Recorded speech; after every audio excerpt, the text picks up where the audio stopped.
Emmet Otter's Jug Band Christmas by Russell Hoban.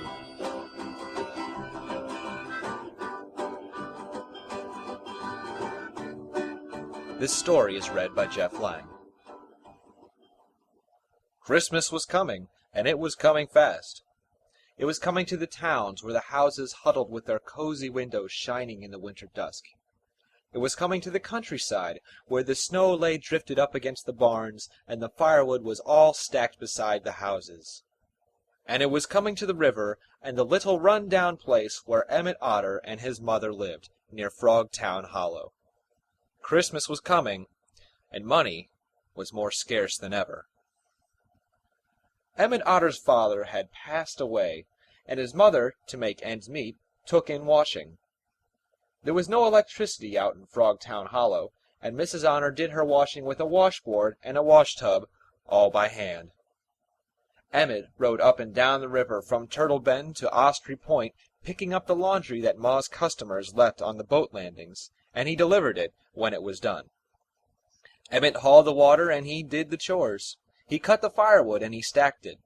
He went out with the tool chest Pa had left him, and he did odd jobs around the neighborhood.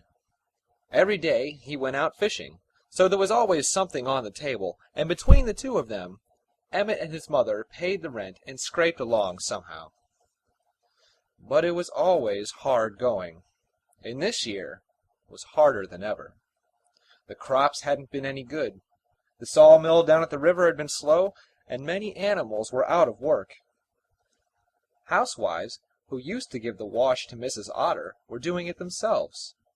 Grown animals, like Jake Beaver and Grover Muskrat, who had been laid off at the mill, were doing most of the odd jobs that Emmet used to get. "We'll get by somehow," Emmet and his mother used to say to each other. "We always have." But they were tired of just getting by. "Last year I gave Emmet a muffler that I'd knitted," Mrs. Otter said to Irma Coon. "And the year before that it was mittens." "Nothing wrong with mufflers and mittens, Alice," said Irma Coon. "It's the thought that counts." "I know all about that," said Mrs. Otter. "But it's been such a rock-bottom life for so long. Just once, at least, I'd like to bust out with a real glorious Christmas for Emmet, something shiny and expensive." "It's a bad year for that," said Irma Coon. "It's always a bad year," said Alice Otter, and she went on with her washing. "Ma's never had it easy," Emmet said to Charlie Beaver. "We never had much, even when Pa was alive, what with him being a traveling man, always up and down the river selling snake oil.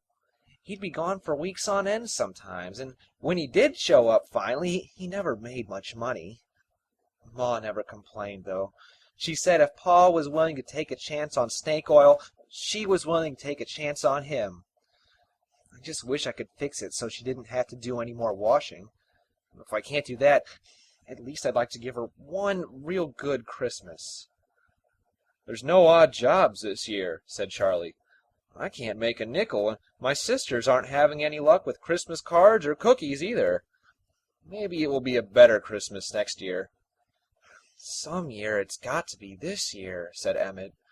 "Last year I made Ma a sewing box, and the year before I carved a pie crimper. Sometimes she's got to have something fine and fancy that costs money, or I don't know what I'll do." "Money's hard to come by," said Charlie, and he and Emmet both went off to do their chores. In the evening, Ma and Emmet read aloud to each other by candlelight the way they always did, but neither one was paying attention to the book. Ma was thinking about a present for Emmet, and Emmet was thinking about a present for Ma.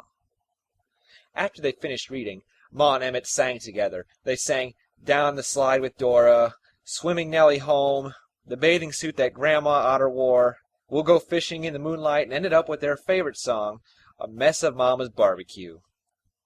Mrs. Otter had a lovely voice, and Emmet remembered her telling him that she played the piano when she was a girl. Emmet wondered how many odd jobs it would take to buy Mom a piano, and he knew that he would probably never in his life be able to save up that much money. But the idea of a piano stayed in his mind and kept on growing. Ma was thinking, too. She was remembering how Emmet had looked at a beautiful second-hand guitar with mother-of-pearl inlays in a store window in town. Ma thought how many washes it would take to buy that guitar for Emmet, and she tried to put it out of her mind, but she just couldn't. Ma wanted Emmet to have that guitar for Christmas, and she didn't know what she could do about it. Christmas was just 2 weeks off when Ma and Emmet heard some news that interested them both. Ma heard it from Hetty Muskrat, and Emmet heard it from Hetty's son, Harvey. $50 cash, said Harvey. How's that for a prize? Prize for what? Said Emmet. The Merchants Association is putting on a talent show in Waterville, said Harvey. What kind of talent? Emmet asked. Anything, said Harvey. Singing, dancing, playing instruments, reciting, acrobatics, juggling, anything at all. Have you got any talent? I don't know, said Emmet. Have you? I've got a kazoo, said Harvey. Wendell Coon knows how to blow a jug. Charlie Beaver has a cigar box banjo. We could have what they call a jug band, maybe. We could call it the Frogtown Hollow Jug Band. All we need is a washtub bass. A washtub bass? Said Emmet. That's right, said Harvey. You get a washtub upside down, stand a broom handle on the rim, and run a string from the top of the broom handle down through a little hole in the center of the tub. Then you strum it like a regular bass fiddle. A little hole in the center of the tub, said Emmet. The trouble is, once you make a hole in the tub, it won't hold water any more. $50 cash, said Harvey. You could buy a lot of new washtubs with your share. Emmet thought about it. If the Frogtown Hollow Jug Band won the prize, his share would be $12.50. With that, he could buy a new washtub for $1.50, and put $11 down on a second-hand piano and pay out the rest. When's the talent show? He asked Harvey. 2 days before Christmas, Harvey said. I'll think about it, said Harvey, and he walked slowly home. While Harvey was telling Emmet about the talent show, Harvey's mother was telling Emmet's mother. Wish I had some talent, Hetty Muskrat said. We sure could use that money. I guess we all could, Mrs. Otter said, wondering whether there would be any really good singers in the show. That night at dinner, Ma and Emmet could hardly look each other in the eye. When they took turns reading, they kept losing the place in the book, and their singing seemed half-hearted. The next morning at breakfast time, the Otter house was empty. Ma's washtub was not in its regular place in the kitchen, and the broom was gone. Emmet's tool chest was not at the foot of the bed where he always kept it. There was a note on Emmet's pillow, and there was a note on the kitchen table. The note on Emmet's pillow said, Dear Ma, I have not run away. I will explain about the washtub and the broom when I see you Christmas Eve. There is plenty of frozen fish in the icebox. Love, Emmet. The note on the kitchen table said, Dear Emmet, I have not run away. I will explain about your tool chest when I see you Christmas Eve. There are clean underwear and shirts for you in your drawer. Love, Ma. That day, the few customers that Ma had left put out the laundry on their landings as they always did, but Emmet did not row by to pick it up. Upriver was a little hut that Emmet and his friends had built there for a clubhouse. In the hut, Wendell Coon was blowing his jug, Harvey Muskrat was playing his kazoo, Charlie Beaver was picking his cigar box banjo, and Emmet was strumming on his washtub bass and worrying. Charlie Beaver was singing the words while he picked his banjo. Going to old man Possum's shack, Sister Possum waiting out back. But Emmet was singing under his breath, Can't pay the rent if Ma can't scrub. Can't pay the rent with a hole in the tub. Hey, Emmet, you better get with the beat if we're going to win, said Charlie. Well, thought Emmet, if the jug band didn't win, maybe he and Ma could go away someplace where things were better. As long as he had his tool chest, he could do odd jobs, and they would get along somehow. But Ma wasn't going to have a piano unless they won. Got to win, said Emmet, and he tried to keep his mind on Sister Possum. While the Frogtown Hollow Jug Band was practicing upriver, Ma was downriver at Esther Snapper's house in Waterville. She was sitting at her friend's sewing machine, making herself a dress to wear at the talent show. "I don't quite understand this whole thing, Alice," said Esther. "You pawned Emmet's tool chest so you could buy that dress material?" "That's right," said Ma. "And I'm going to sing in a talent show, and if I win the $50, Emmet's going to have that guitar with the mother of pearl inlays." "But what if you don't win?" said Esther. "I've still got my wash tub," said Ma. "We can always move on to some place where things are better. They surely couldn't be much worse." "I don't know," said Esther. "It sounds mighty chancy, but I certainly hope you win." "Got to win," said Ma. When the dress was finished, she practiced her songs and gestures in front of Esther's mirror and tried hard not to think of Emmet's tool chest that Pa had left him. The night before Christmas Eve, the town hall in Waterville was all lit up for the talent show. There had been a lot of talk about it, and all the seats were taken long before the show was ready to begin. Backstage, the performers were ready to go on. The jugglers and acrobats were practicing their tricks, the musicians were tuning up, and the dancers were making last-minute adjustments on their costumes. Emmet was in the men's dressing room, and Ma was in the ladies', so they did not see each other. Emmet and Wendell and Harvey and Charlie had been practicing hard. They were going to play Sister Possum first, and then Downstream Blues if they were asked for an encore. Ma was ready, too, very stylish in her new dress. She was going to sing We'll Go Fishing in the Moonlight and Swimming Nellie Home. Everybody in the Frogtown Hollow Jug Band was nervous. "We've got a very good band," said Wendell Coon. "I know we sounded very good the last time we practiced." "Sure we did," said Charlie Beaver. "We'll win," said Harvey Muskrat. "Got to win," said Emmet, and just as he said that, a whole lot of big cases on wheels rolled in, with a whole lot of musicians following after. "Who are you?" said Emmet. One of the musicians, a wolf, pulled the cover off a set of drums. On the big drum was the name, The Nightmare. "We're from River Bend," said the wolf. "Pete Squirrel and Jimmy Possum on the electric guitar, Carl Friend Cow on bass, Amos Moose on electric organ, Julie Wolf, that's me, on drums, Mary Jane Chipmunk doing the vocals, and Fred Rabbit working the lights." "We might as well go home," said Harvey Muskrat. "Too late to back out now," said Emmet, and he tried to think of ways to plug the hole in the wash tub. Then it was time for the talent show to begin. Harrison Fox, the mayor of Waterville, thanked everyone who had helped put on the show, asked the audience to give everyone a big hand, wished them all a Merry Christmas, and sat down. The first act was Steve and Selma Rabbit, who tap danced. Then Bascom Crow recited a tragic poem. Alfred and Deidre Mole played short piano works on four hands. Bertha Toad and Winston Newt did a combination acrobatic and baton twirling act. After each act, the audience clapped a little and coughed a lot. Then came River Bend Nightmare. All of them wearing silvery, spangled costumes.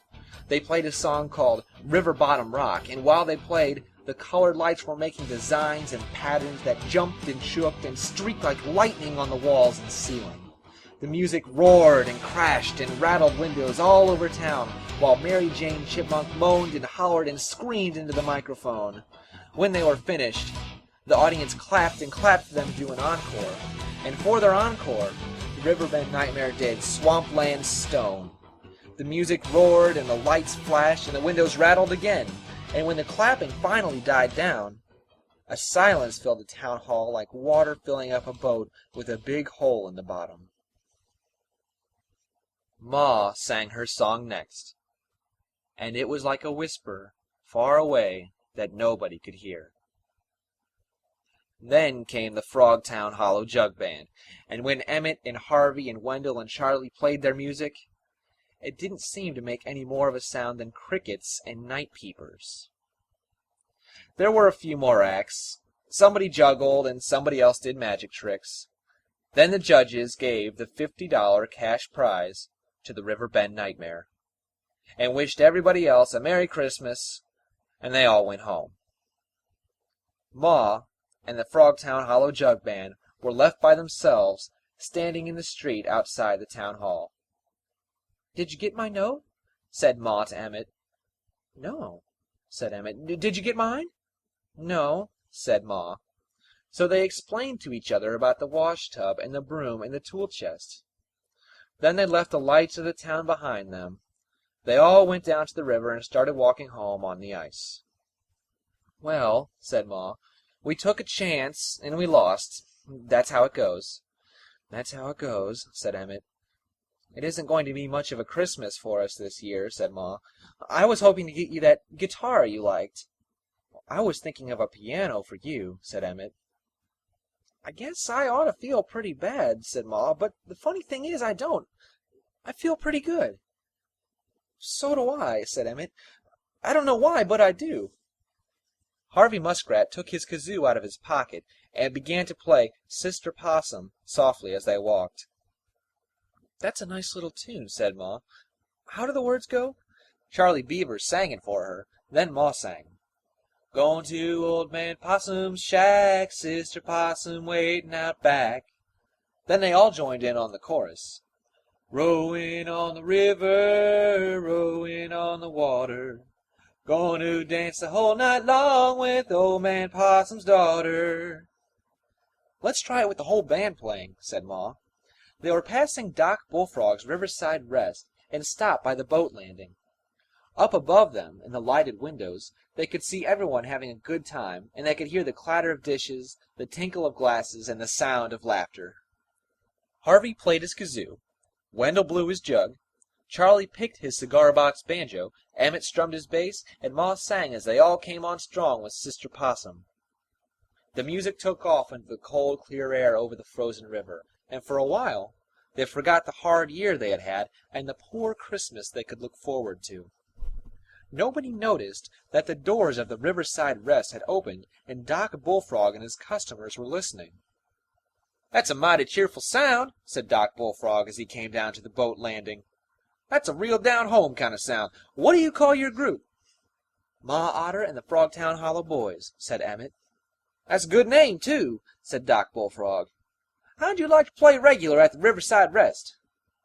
"Is the pay regular when you play regular?" said Emmet. "Sure is," said Doc, "and your meals are on the house." "What do you think of that, boys?" said Ma. "Think we'd like that," said Charlie. "So would I," said Ma. "Well, why not start tonight, then?" said Doc Bullfrog, "after you have some dinner." So they all went inside with Doc and had a good dinner. Then the band played and Ma sang until it was very late, and when they left for home, they all had money in their pockets. "Well," Emmet said to Ma, "looks like I won't have to plug the hole in the wash-tub, and I won't have to buy you a new one, either." "We've still got clean clothes to wear," said Ma. "What am I going to wash them in?" "From now on, we're going to send our laundry out," said Emmet. Ma was quiet for a few moments. Then she said, "I think I'd like to do a song for Pa, right here and now. He took a chance on snake oil, and you took a chance on a wash-tub. He'd have been proud of us tonight." So Ma Otter and the Frogtown Hollow Boys stopped there on the ice at 3 o'clock in the morning of Christmas Eve, and they did Mess of Mama's barbecue for Pa. The end. When you meet somebody that don't like soul food, they still got a soul. And it don't mean that you got no rhythm if you don't like rock and roll. But if you taste like mine, you like cider, not wine, and your very favorite thing to do is get a pretty girl dancing to jug band music and a mess of Mama's barbecue. Barbecue, This my spirit, I swear that it never fails. And the sauce Mama makes just stays there forever if you dare to get it under your nails. well, you Maybe pour with the wolf at your door. but money isn't everything. You still got the sun and a river full of fun, and you always have a song to sing. So get the fun off your face. We're gonna replace it with a grin and a dream come true. With a pretty girl dancing to jug band music And a mess of Mama's barbecue.